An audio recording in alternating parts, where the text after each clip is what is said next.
Hola a todos y bienvenidos de nuevo a Historias de Terror.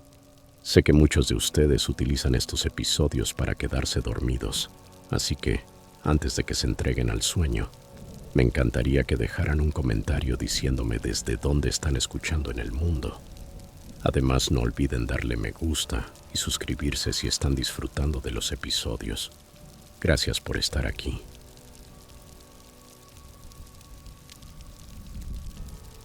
Historia 1.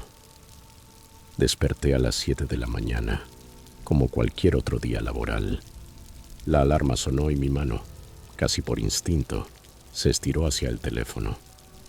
Deslicé el dedo hacia arriba para desbloquearlo, aún somnoliento, sin estar listo para abandonar la calidez de las sábanas. En lugar de levantarme para mirarme en el espejo, abrí la aplicación de la cámara con desgana, intentando detectar si me había salido algún granito nuevo. Era más cómodo que caminar hasta el baño. En cuanto la cámara se abrió, algo llamó mi atención. En la esquina inferior izquierda de la pantalla había una miniatura de video que no recordaba haber grabado jamás. Mi corazón comenzó a latir un poco más rápido, aunque al principio no le di demasiada importancia. Supuse que tal vez había grabado algo por accidente. Sabía que no había usado la cámara en los últimos 3 días y recordaba perfectamente la última foto que había tomado. Sin embargo, la curiosidad me ganó y toqué el video para reproducirlo. El momento en que comenzó a reproducirse sentí que mi mundo se sacudía. Apreté el teléfono con fuerza entre las manos. En la grabación se veía a alguien entrando en mi habitación. Esa persona caminaba con calma, como si tuviera todo el tiempo del mundo, acercándose lentamente a mi cama. El ángulo cambió y entonces me vi a mí mismo dormido, completamente ajeno a lo que sucedía. El intruso, se inclinó frente a la cámara, enfocando mi rostro. Mi pecho subía y bajaba de forma regular mientras dormía, emitiendo un ligero ronquido. El video terminaba con esa figura incorporándose y saliendo de la habitación con el mismo sigilo con el que había entrado. El estómago se me revolvió. ¿Cómo había pasado eso? ¿Por qué no me había despertado? Nunca he sido un dormilón profundo y mi departamento es pequeño. Cualquier ruido, sobre todo tan cerca de mí, debería haberme sacado del sueño. Pero allí estaba yo, dormido, totalmente inconsciente de lo que había ocurrido. Lo primero que hice después de ver el video fue revisar todo el apartamento. Me moví con rapidez, el cuerpo en tensión, mirando detrás de cada puerta y en cada rincón. No había señales de que alguien hubiese forzado la entrada, ni desorden, ni objetos fuera de lugar. Todo estaba exactamente como lo había dejado. Comencé a sentirme ridículo. Me di cuenta de que la noche anterior había olvidado cerrar la puerta con llave. Eso debía ser. La había dejado abierta, permitiendo que cualquiera pudiera entrar. El pensamiento me hizo sentir todavía peor. ¿Quién sería capaz de hacer algo así? Alguien había entrado a mi casa, a mi espacio más íntimo. Se había parado junto a mi cama mientras dormía y me había grabado. No se llevaron nada. Absolutamente nada estaba perdido. Solo dejaron aquel video. ¿Una broma, quizá? Saqué el teléfono de nuevo y escribí rápidamente a mis amigos, preguntando si alguno había sido el responsable de esto. Sonaba absurdo, pero necesitaba una explicación. Las respuestas llegaron enseguida, una tras otra, negándolo todo. Y les creí. Ninguno de ellos haría algo tan perturbador. No era una broma, era una invasión. Aún así, ahí estaba yo, mirando la prueba en la pantalla. Alguien había estado en mi habitación mientras dormía. Me sentí tonto por no haber protegido mi teléfono. No tenía contraseña ni reconocimiento facial. Pasé los siguientes minutos configurando un bloqueo adecuado, asegurándome de que no volviera a ocurrir. Mientras desayunaba, seguía repasando en mi cabeza lo que había visto. No podía dejar de pensar en ello. Decidí revisar los detalles del archivo, buscando alguna pista. Y entonces descubrí algo todavía más inquietante. El video no había sido grabado con mi teléfono. Había sido enviado por AirDrop. Mi mente comenzó a correr a 1000 por hora. ¿Quién podía haber hecho eso? Alguien que hubiera estado cerca o dentro de mi apartamento el tiempo suficiente para enviármelo. Pensé en acudir a la policía, pero dudé. ¿Qué les diría? Nada había sido robado. Yo mismo había dejado la puerta sin cerrar, así que ni siquiera podían considerar que hubiera una irrupción. No tenía cámaras de seguridad, ni testigos, ni evidencia concreta más allá del video. Sabía que no podrían ayudarme. Intenté apartarlo de mi mente y continuar con mi rutina matutina. Tenía que ir a trabajar. La vida no se iba a detener solo porque algo escalofriante me hubiese ocurrido. Pero la incomodidad no se fue. Me acompañó todo el día, como una sombra detrás de mí. No podía sacudirme la sensación de que esa persona no había terminado, que el video era solo una advertencia, o tal vez un mensaje. Pero ¿qué querían decirme? ¿Por qué alguien se tomaría tantas molestias para entrar en mi casa solo para grabarme mientras dormía? Pasé todo el día dándole vueltas al asunto. Repetía el video en mi mente una y otra vez. Había algo meticuloso en la manera en que el intruso se movía. Despacio, sereno, como si ya lo hubiera hecho antes. Eso fue lo que más me perturbó. No mostraba miedo ni prisa. Parecía sentirse cómodo, familiarizado con mi espacio, y ese pensamiento me llevó a lugares oscuros. Cuando por fin terminó esa jornada interminable, regresé a casa. Todo seguía igual que por la mañana, nada fuera de lugar. Aún así revisé los cerrojos, inspeccioné cada habitación, incluso los armarios y los rincones más pequeños. Parte de mí esperaba encontrar a alguien escondido allí, pero no. El apartamento estaba vacío. A medida que caía la noche, la ansiedad fue creciendo dentro de mí. Sabía que tarde o temprano tendría que dormir, pero la idea de acostarme en la misma cama donde se había filmado aquel video me resultaba insoportable. Cerré la puerta con llave, la comprobé 2 veces y finalmente me metí bajo las sábanas, intentando acallar mis pensamientos. Sin embargo, era imposible relajarme. Podía escuchar cada ruido del departamento, el crujido de las paredes, los sonidos lejanos de la calle, el zumbido del refrigerador. Mi mente no dejaba de imaginar cosas. ¿Para qué había sido ese video? ¿Solo para asustarme? ¿O estaban planeando algo peor? No podía dejar de visualizar a esa persona de pie junto a mí, observándome dormir, igual que en la grabación. Solo que esta vez, tal vez no me despertaría. Mis pensamientos se desbordaron hasta el punto en que ya no sabía si estaba exagerando o si realmente había algo mal. Me envolví más en las cobijas, repitiéndome que estaba a salvo, que esta vez la puerta estaba bien cerrada, que nadie podía entrar. Pero aunque trataba de convencerme, no lograba deshacerme de la sensación de que, de algún modo, esa persona seguía allí, escondida en algún rincón esperando.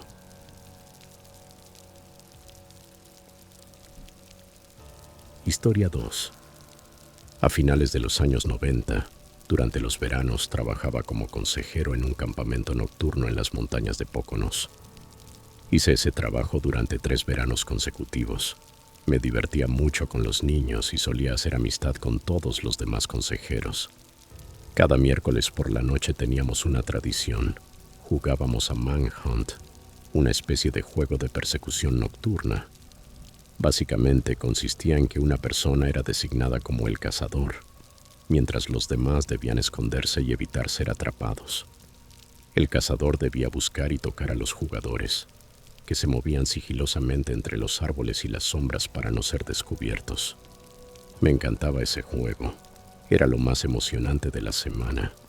Sin embargo, la última vez que jugué cambió todo. Esa noche me hizo abandonar definitivamente mi trabajo en el campamento cuando el verano terminó. Todo comenzó como siempre. Eran las 8 de la tarde y empezaban las actividades nocturnas. Aquella noche, por supuesto, tocaba jugar a Manhunt. Uno de los consejeros, al que llamaré Sean para proteger su identidad, se ofreció como voluntario para ser el cazador. Sean se cubrió los ojos y comenzó a contar hasta 30. En cuanto lo hizo, todos salimos corriendo. Yo corrí hacia el bosque, junto con muchos otros, aunque cada quien tomó una dirección distinta. Me escondí en mi lugar habitual.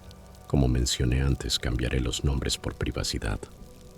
Vi a 2 chicos, a quienes llamaré Owen y Griffin, correr en la misma dirección que yo, pero ellos se internaron mucho más en el bosque, hasta que dejaron de ser visibles. En ese momento pensé que estarían bien, que tarde o temprano serían atrapados. No podía estar más equivocado. Me moví a otro escondite menos visible. Desde allí vi cómo varios campistas y consejeros eran atrapados uno por uno. El juego tenía un límite de tiempo. A las 8:30 sonaba un fuerte timbre en el intercomunicador que indicaba el final del juego, y todos debíamos regresar a la zona principal del campamento. Regresé a mi punto de partida y esperé unos 3 minutos. Casi todos ya habían vuelto. Sean, que era el cazador, preguntó: ¿Están todos aquí? ¿Falta alguien? Miré alrededor. Todos parecían presentes, hasta que me di cuenta de algo. Owen y Griffin, los 2 chicos que había visto correr bosque adentro, no estaban. Le avisé a Sean y él ordenó que todos los campistas regresaran a sus cabañas, mientras los consejeros nos encargaríamos de buscarlos. Pasó media hora y no había rastro de ellos. Mi preocupación crecía a cada minuto. El dueño del campamento fue avisado y se unió a la búsqueda, pero después nos pidió a los consejeros que regresáramos a nuestros dormitorios. El personal administrativo continuaría buscándolos durante la noche. Regresé a mi cabaña, pero no pude dormir. Toda la noche tuve en la mente a esos 2 chicos, pensando en qué pudo haberles pasado. A la mañana siguiente seguían desaparecidos. Llamaron a la policía, que registró todo el bosque y buscó pistas, pero no encontraron nada. Solo quedaba una semana de campamento, y durante esos últimos días los oficiales regresaban cada día para continuar la búsqueda, sin resultados. Ninguna señal, ninguna pista. Cuando el campamento terminó, tomé la decisión de no volver jamás como consejero. No podía dejar de sentirme culpable. Me atormentaba pensar que los había visto correr hacia el bosque y no les había dicho que se quedaran cerca de mí. Sentía que si lo hubiera hecho, todo habría sido diferente. Además, me daba vergüenza volver. Temía que todos me vieran como irresponsable o negligente. Lo peor de todo es que, hasta el día de hoy, Owen y Griffin siguen desaparecidos. Aún están oficialmente registrados como personas extraviadas, y esa verdad me sigue destrozando por dentro. No pasa un solo año sin que piense en ellos. Podría haberles dicho que se quedaran en mi escondite, que jugáramos juntos esa noche. Tal vez ellos también lo hubieran preferido. Tengo varias teorías sobre lo que pudo haber sucedido. Primera teoría: tal vez corrieron tan profundo en el bosque que perdieron de vista el campamento y se desorientaron completamente, sin saber cómo regresar. Segunda teoría: es posible que fueran atacados por algún animal salvaje y que nadie escuchara nada. Tercera teoría, la más dura, pero quizás la más realista, que fueron secuestrados. Nunca lo sabré con certeza. Solo sé que aquella noche marcó el final de mis veranos en aquel campamento y dejó en mí una culpa que todavía hoy me acompaña. ¿Qué opinas? Déjamelo en la caja de comentarios. Antes de pasar a la siguiente historia, si es tu primera vez aquí, asegúrate de suscribirte a nuestro canal y activar la campanita para no perderte las próximas historias de terror. Necesitamos tu apoyo. Por favor, comparte estas historias con tus amigos y familiares. Gracias.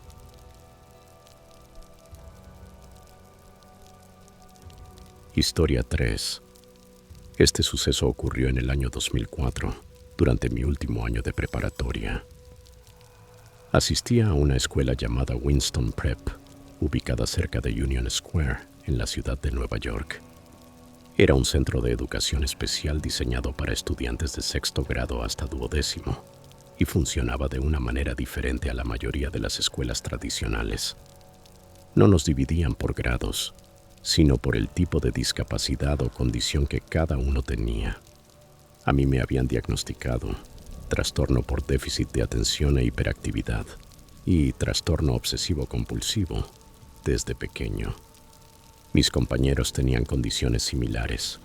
Algunos padecían síndrome de Asperger o autismo, aunque no en sus formas más graves. Yo solía relacionarme principalmente con aquellos que eran más parecidos a mí, los que entendían mejor las normas sociales y actuaban de una manera un poco más normal en comparación con los demás. La dinámica de la escuela también era particular. Teníamos las mismas clases con el mismo grupo de compañeros durante todo el año, así que conocía bastante bien a todos. La mayoría eran agradables y me llevaba bien con casi todos. Sin embargo, había un chico que siempre me pareció peculiar. Su nombre era Quentin. No diría que me daba miedo, pero sí había algo extraño en él. No tenía muchos amigos, y una de las cosas que más me incomodaba era su manera de mirar a la gente fijamente, sin decir palabra. A veces me observaba durante largos segundos, y eso me hacía sentir inquieto. Aún así, nunca me había hecho nada, así que trataba de ignorarlo. Incluso habíamos tenido algunas conversaciones, y, al menos superficialmente, parecía un tipo tranquilo. O eso creí. Un día, durante una clase normal, nuestra profesora de historia comenzó a hablar sobre las elecciones presidenciales de 2004. En aquel entonces, George Walker Bush buscaba la reelección contra John Kerry. La maestra decidió hacer una ronda para preguntarnos a quién apoyaríamos y por qué. Cuando llegó el turno de Quentin, él respondió con total naturalidad que esperaba que Bush ganara. Dio algunas razones, pero lo que realmente me llamó la atención fue su obsesión con las leyes de armas. Comentó que le gustaba cómo el partido de Bush no era tan estricto con las armas y que las personas deberían tener derecho a protegerse con ellas. Luego, con un tono demasiado casual, agregó que tenía una pistola de aire comprimido y que algún día planeaba llevarla a la escuela. Todos nos reímos, pensando que era una broma. Con el paso de los días, aquel comentario se fue olvidando, hasta que algo ocurrió. Algo que ninguno de nosotros habría podido prever. Era martes, y me encontraba en mi segunda clase del día cuando la alarma de confinamiento comenzó a sonar en toda la escuela. Al principio, estábamos confundidos. Generalmente, los maestros nos avisaban con antelación cuando habría un simulacro, pero esta vez no había habido advertencia alguna. Fue entonces cuando entendí que no era un simulacro. El ambiente cambió por completo. Mis compañeros se quedaron en silencio, tensos. Pasaron unos 10 minutos. Las persianas estaban cerradas, así que no podíamos ver lo que sucedía afuera, pero se escuchaban ruidos en el pasillo, taquillas que se cerraban de golpe, pasos, voces alteradas, incluso algo que sonaba como empujones cerca de la escalera. De repente, se oyó una puerta golpeando con fuerza. Todo se detuvo. Un instante después, la voz de la directora sonó por los altavoces. Dijo que el encierro había terminado y que las clases se suspenderían por el resto del día por motivos de seguridad. Su tono era calmado, pero se notaba la urgencia escondida tras sus palabras. Todos estábamos nerviosos. Recogimos nuestras cosas sin hacer ruido y salimos del aula sin tener idea de lo que había pasado realmente. En cuanto salí del edificio, encendí mi viejo teléfono plegable, de esos gruesos muy distintos a los smartphones de hoy. Siempre lo mantenía apagado durante las clases para evitar problemas. Apenas lo encendí, recibí un mensaje de texto que aún recuerdo palabra por palabra. Amigo, esto es una locura. Quentin acaba de ser arrestado por traer una pistola de aire a la escuela. Me quedé paralizado. De pronto todo encajó. Quentin lo había dicho en clase, y todos creímos que estaba bromeando, pero no lo estaba. No sé qué pretendía hacer con esa arma, pero fuera lo que fuera, No podía ser nada bueno. Pensar que alguien con quien había hablado, con quien incluso había compartido momentos normales, había traído un arma al colegio, fue algo profundamente perturbador. Terminé el resto de mi último año sin más incidentes, y la rutina poco a poco volvió a la normalidad. Pero la memoria de aquel día nunca se borró. Fue una lección silenciosa sobre lo rápido que algo aparentemente inofensivo puede convertirse en algo peligroso. Hoy soy profesor de inglés en una escuela secundaria, ayudando a estudiantes con dificultades, tal como una vez lo hicieron conmigo. No volví a saber nada de Quentin después de aquel día. No tengo idea de qué camino tomó su vida, aunque sinceramente no creo que haya sido uno bueno. Aún así, seguí adelante, y espero, en el fondo, que él también haya encontrado alguna forma de hacerlo. Aquel suceso, aunque quedó en el pasado, cambió para siempre mi manera de mirar a las personas, especialmente a aquellas que parecen extrañas, pero solo en los pequeños detalles.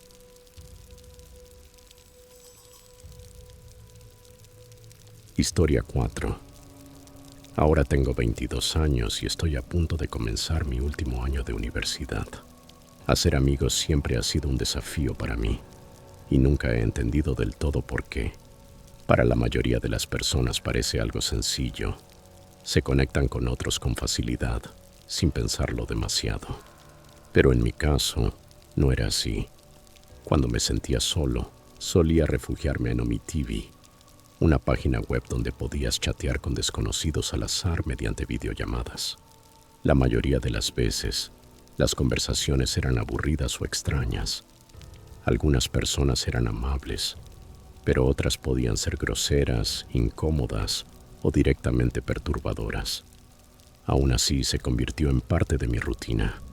Pasar los ratos libres viendo rostros aleatorios, conversando un poco aquí y allá, aunque nada significativo surgía de ello. Todo cambió una noche de la semana pasada, cuando algo ocurrió que me hizo dejar de usar el sitio para siempre. Aquella noche, como de costumbre, me conecté sin muchas expectativas. Casi todos los usuarios me saltaban sin decir una palabra, lo cual era normal y no me molestaba, hasta que, de repente, me conecté con dos chicos y todo cambió. En la pantalla aparecieron dos rostros. El mayor parecía tener unos 15 o 16 años y el menor no tendría más de 10. Apenas los vi, sentí que algo estaba mal. El chico mayor sostenía un cuchillo. No intentaba ocultarlo. Lo mostraba frente a la cámara, muy cerca del más pequeño, de una forma que me hizo sentir un escalofrío inmediato. Me quedé paralizado. No sabía qué hacer. El corazón me latía con fuerza, pero no pude reunir el valor para desconectarme. El niño parecía asustado, y cuando habló su voz tembló. «Hola», dijo en un susurro. Era una palabra simple, pero sonó completamente fuera de lugar. El mayor reaccionó de inmediato, con un tono autoritario y amenazante. «No te vayas», me ordenó. Su voz era áspera, dominante, y cada fibra de mi cuerpo me gritaba que apagara el ordenador y saliera corriendo. Pero no pude hacerlo. Pensé en el niño, en lo que podría pasarle si me marchaba. Mi mente se llenó de imágenes horribles y me sentí atrapado. Decidí quedarme, con la esperanza de poder calmar la situación o al menos no dejarlo solo. Traté de sonar tranquilo cuando respondí. «Hola», contesté, aunque mi voz temblaba. El niño no dijo su nombre. En su lugar, me dijo su fecha de nacimiento, como si eso fuera lo más natural del mundo. Me resultó desconcertante, como si intentara romper la tensión con un gesto inocente. Asentí fingiendo normalidad, pero nada en esa situación era normal. Entonces, todo empeoró. El chico mayor, todavía con el cuchillo en la mano, le dio una orden al pequeño. «Ahora hazlo». Al principio no entendía a qué se refería, pero lo comprendí enseguida, y de la peor manera posible.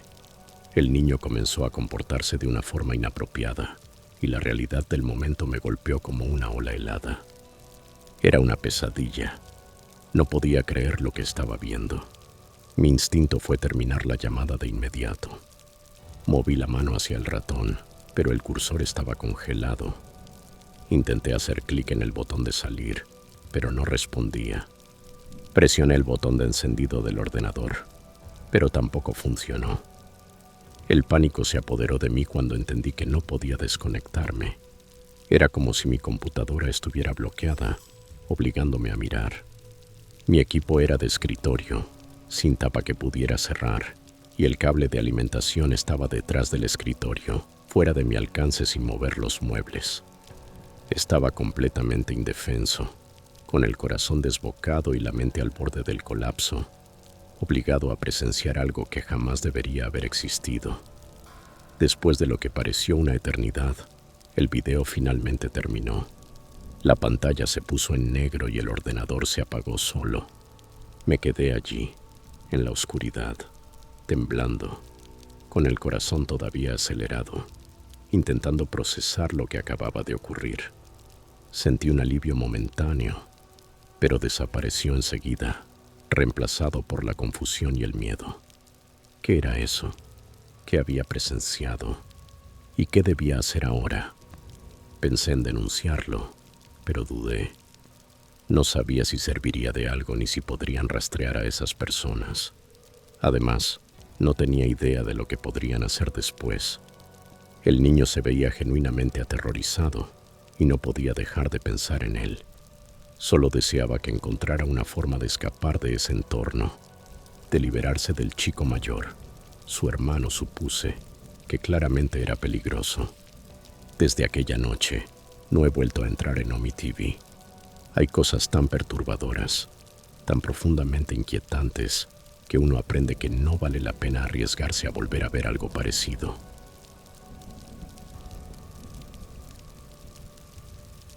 Historia 5. En 2019 me mudé a Nueva York para comenzar la universidad. Siempre había soñado con vivir en la ciudad, rodeada de luces brillantes, ruido constante y oportunidades infinitas. Alquilé un pequeño apartamento en el tercer piso de un edificio antiguo. El lugar estaba lejos de ser perfecto, pero era mi primer hogar lejos de mi familia y adoraba la sensación de independencia que me daba.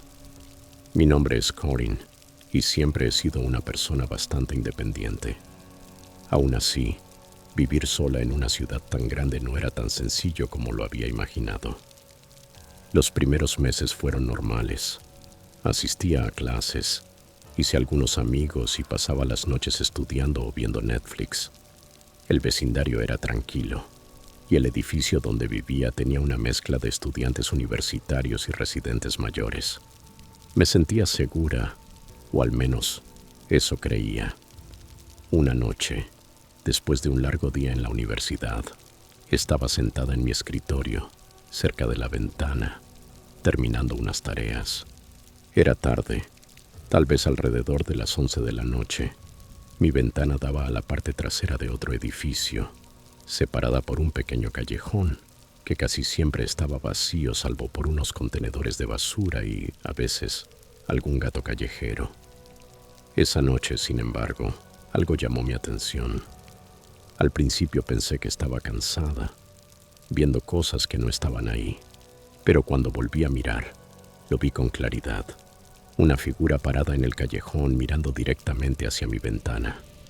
No podía distinguir su rostro, ya que la luz del farol más cercano apenas iluminaba su silueta.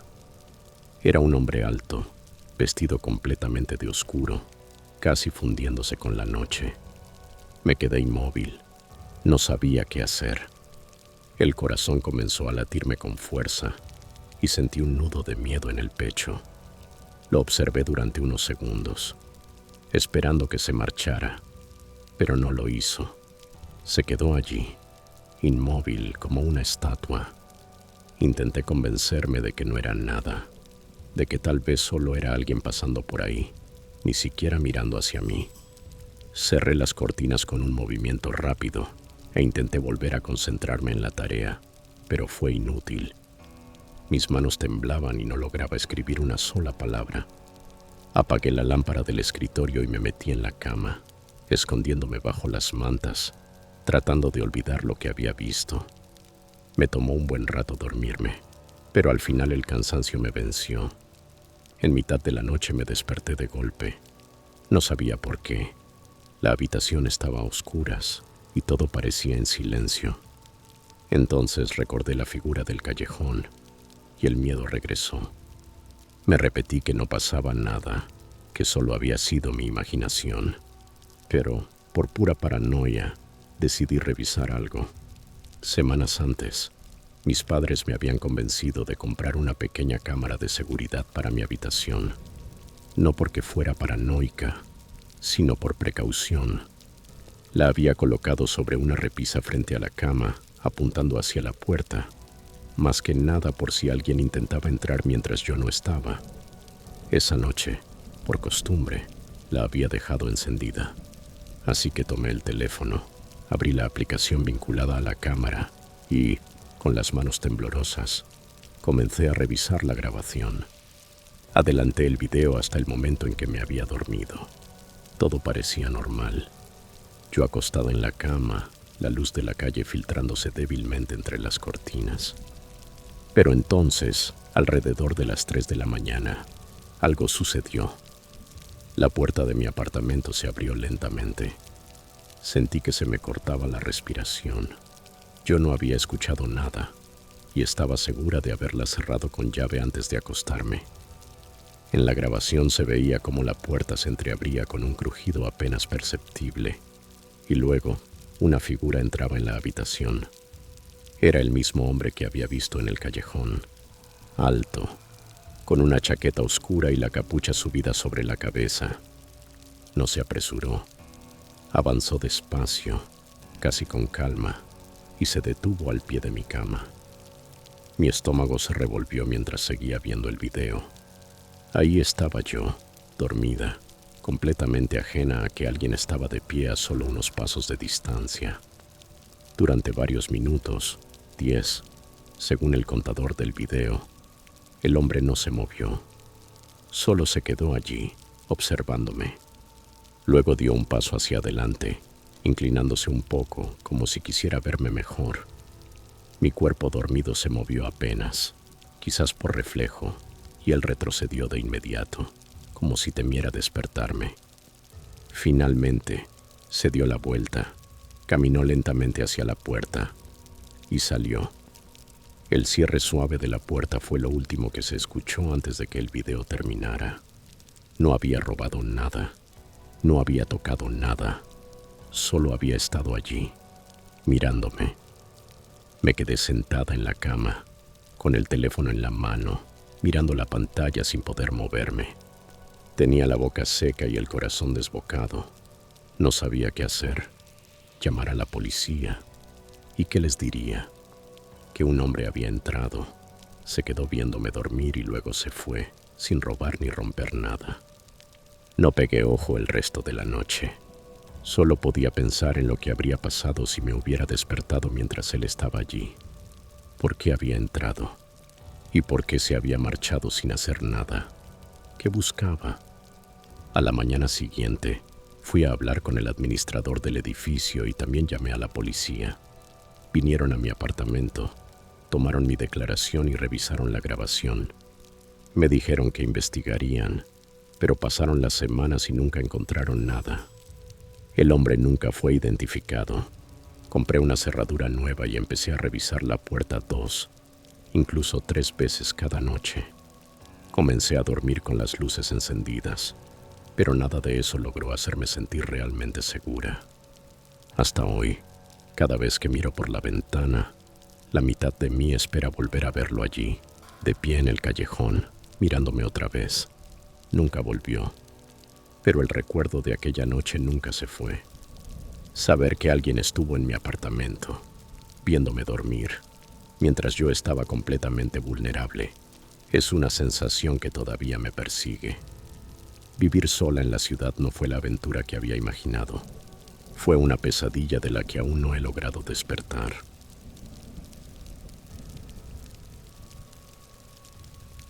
Historia 6. Emigré a Nueva York desde Bangladesh en 1968.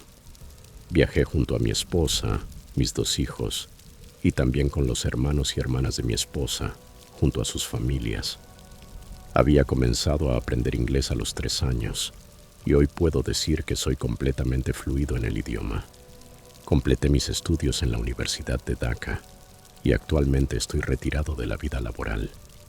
Cuando llegué por primera vez a Nueva York, me mudé con mi familia a una zona pobre del Bronx, ya que no teníamos dinero.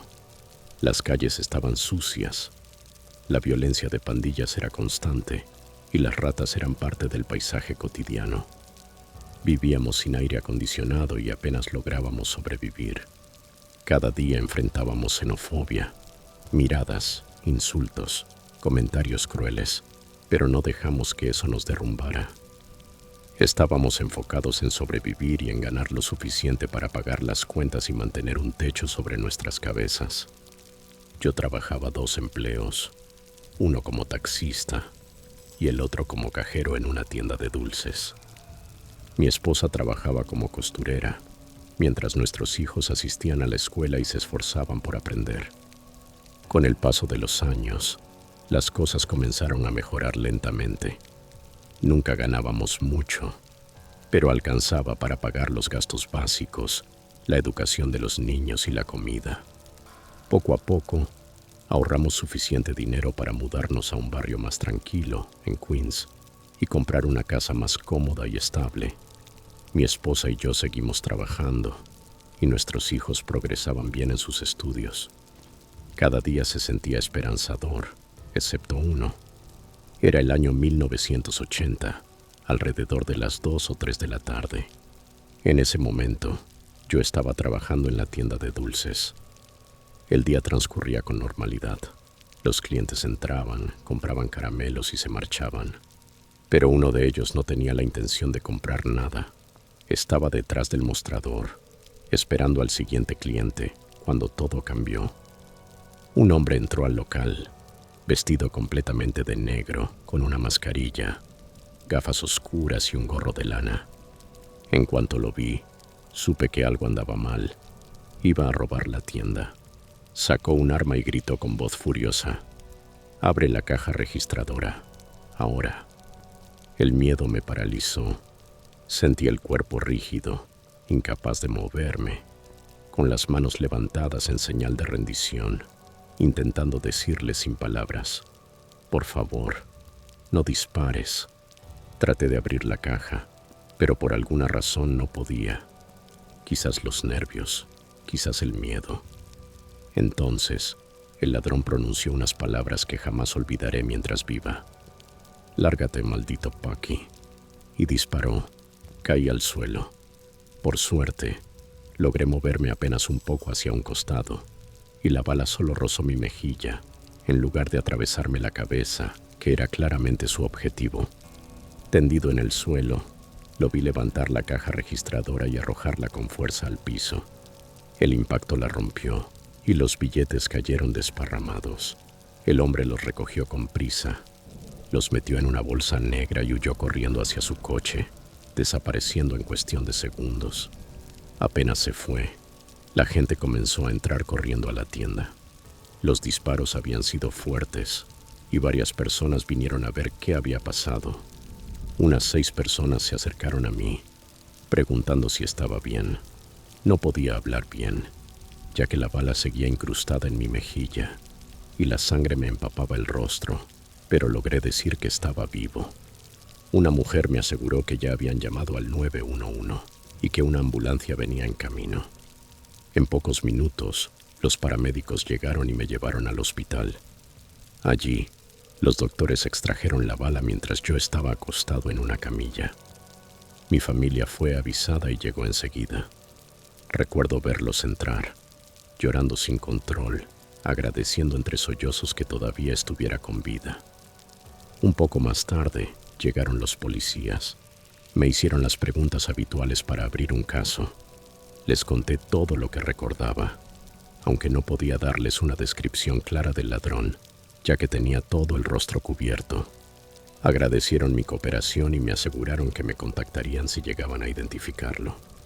Fui dado de alta 2 días después y, Aunque aún estaba débil, volví a mi rutina diaria. El dueño y mis compañeros de la tienda fueron increíblemente amables. Pagaron todos mis gastos médicos. Aún así, el ladrón nunca fue atrapado. Esa fue la parte más frustrante, saber que había estado tan cerca de morir y que el responsable seguía libre. Pero, sobre todo, me sentía agradecido por haber sobrevivido. De no haberme movido un segundo antes, aquella bala me habría matado. Hoy, mi familia y yo vivimos mucho mejor. Económicamente estamos estables y disfrutamos de una vida tranquila. Estoy jubilado, al igual que mi esposa, aunque ella sigue siendo la propietaria y administradora de nuestra casa. Mi hijo mayor es doctor, el menor es abogado, y mi hija, nacida ya en Estados Unidos, se convirtió en escritora. Nos sentimos orgullosos de todo lo que logramos, especialmente considerando de dónde venimos. Si trabajas, o alguna vez trabajas como cajero, quiero dejarte una advertencia desde mi experiencia. Si alguien entra armado y exige dinero, no lo dudes. Dáselo. Tu vida vale infinitamente más que cualquier cantidad de dinero. No te resistas, o podrías ser tú quien no viva para contarlo.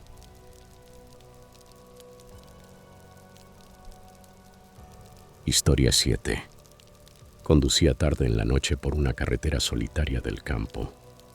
La luna colgaba baja en el cielo, derramando una luz pálida sobre el tramo vacío del camino. No había visto otro coche en lo que me parecieron horas.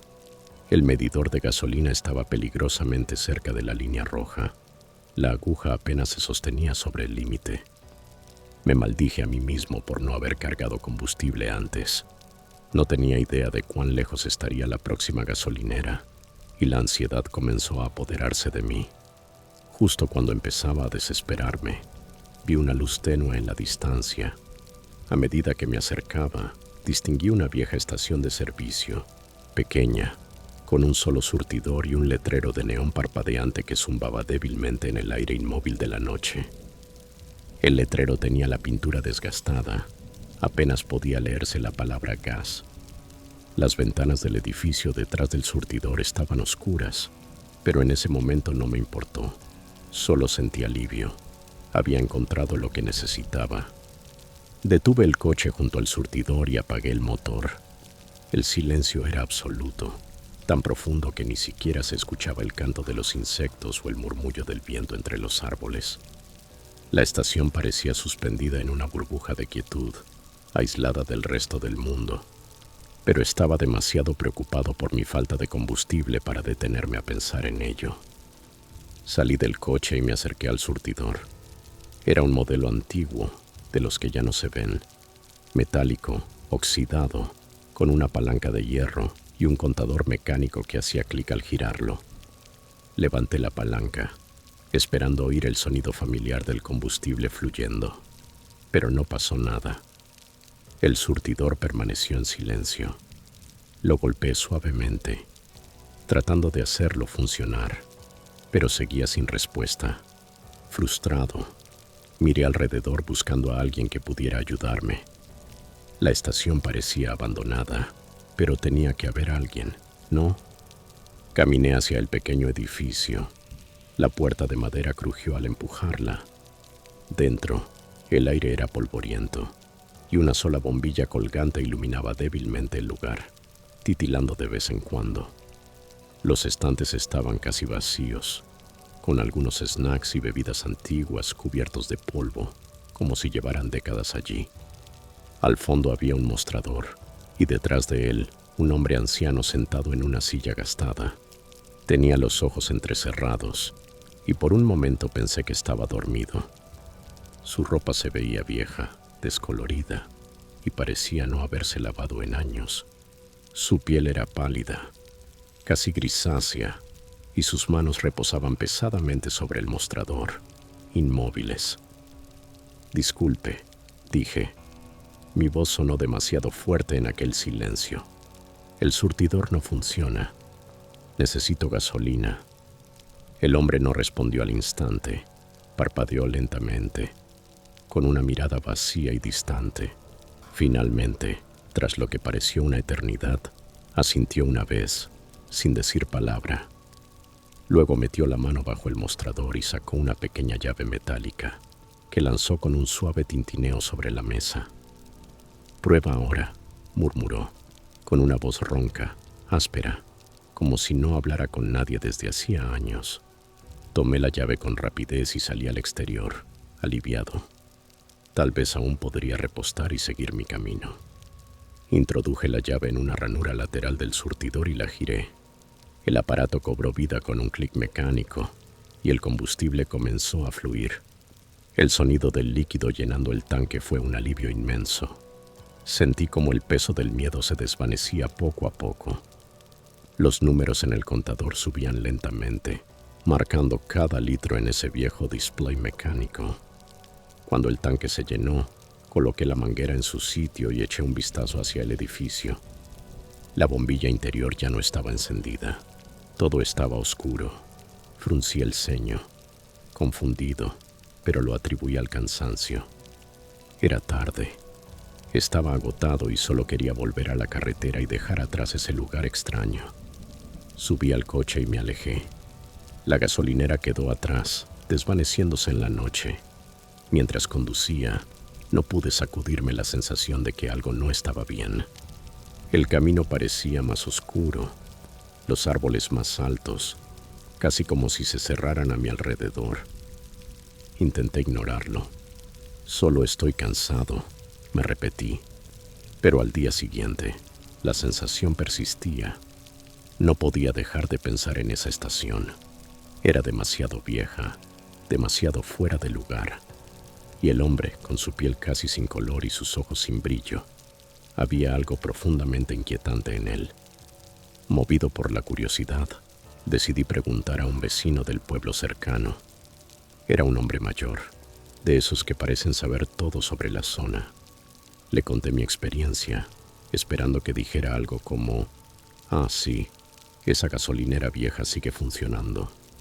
Pero su rostro cambió por completo. Me miró como si hubiera dicho una locura. «No hay ninguna gasolinera en esa carretera», respondió con tono firme. «No la hay desde hace décadas. Ese lugar se incendió hace unos 30 años. Nadie usa ese camino desde entonces». Lo miré, sintiendo que el corazón me latía con fuerza. «Pero estuve allí anoche», dije con voz temblorosa. «Cargué gasolina. Hablé con un anciano». El hombre negó lentamente con la cabeza. «Allí no hay nadie, hijo», dijo, esta vez más suave, casi con compasión. «Debiste ver otra cosa. Esa gasolinera desapareció hace mucho tiempo». No supe qué responder. Las imágenes seguían tan claras en mi mente. El neón parpadeante, las estanterías cubiertas de polvo, el anciano detrás del mostrador. Todo tan real, pero según él, nada de eso existía. Desde entonces, nunca volví a conducir por ese camino. A veces, en las noches tranquilas, vuelvo a pensar en aquella gasolinera perdida en el tiempo, en el anciano de piel ceniza y mirada vacía, y me pregunto qué fue lo que vi realmente aquella noche. No tengo respuesta, solo sé que lo que fuera no era normal.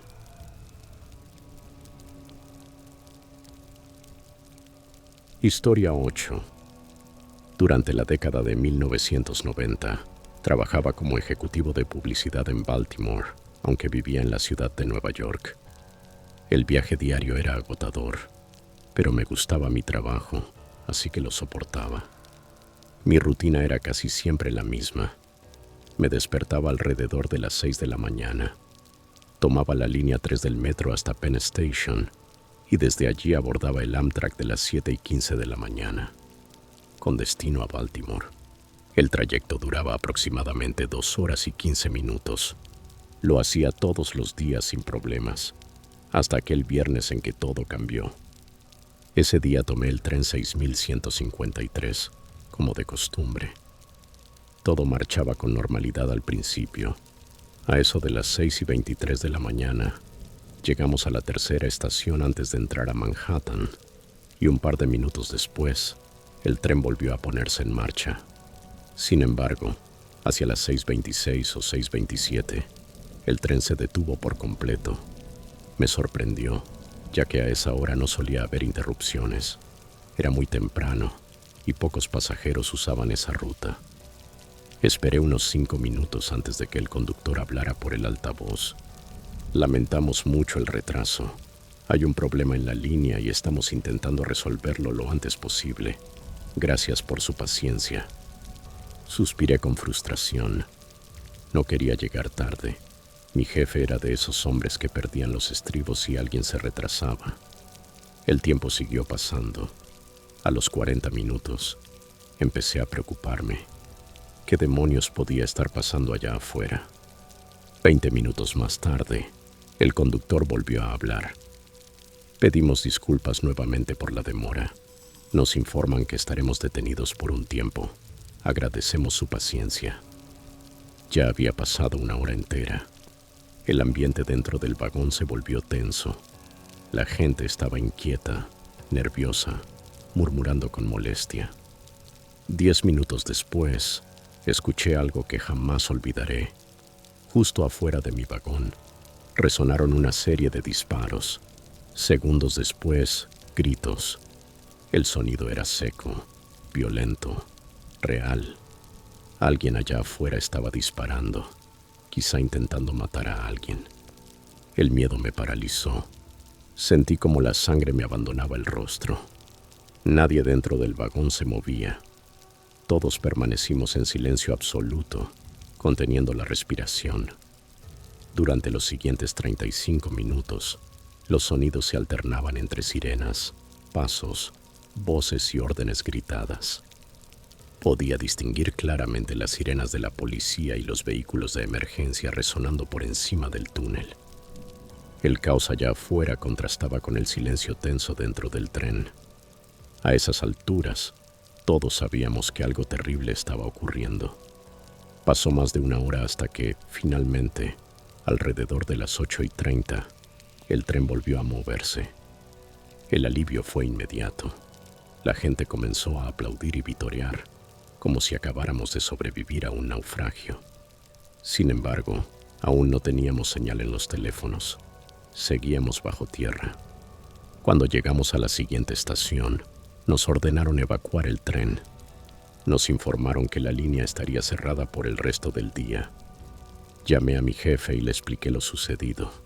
Por suerte, solo me dijo que me quedara en casa y que lo importante era que estuviera bien.